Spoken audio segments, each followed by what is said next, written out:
อันนี้ก็มาชมวิวอีก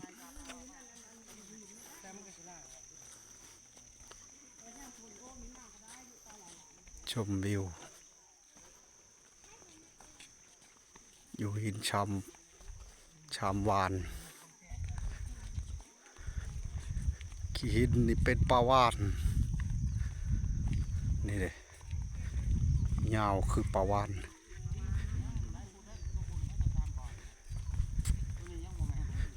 อันนี้ช่องว่านอันนี้พูดท่านั้นก็มีนักท่องเที่ยวกันห้อยเป็นตาย่านแท้เลยนี่ชูงลามานะอย่าถ่ายหูพวกนี้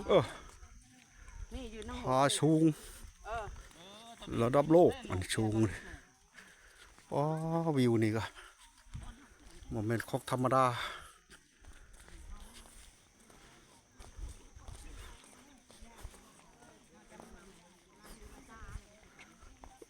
ลงนี่ก็ห้อยนับชิบบลุกแล้วนี่อันนี้ถือว่าคนยังมาเบิ้งอันนี้บ่มีเนี่ยเบิ้งก็เลยพากันมาเบิ้งอันนี้จับไว้เดี๋ยวลูกเจ้านะชมวิวนั่นวิวนี่มีแต่วิวกับวิวปลาวานบ่อนอันนี้ปูอันนี้เนี่ยเอาแล้ววานเด้อนี่เด้อโอ้บอกกล้าย่างไปเลยนี่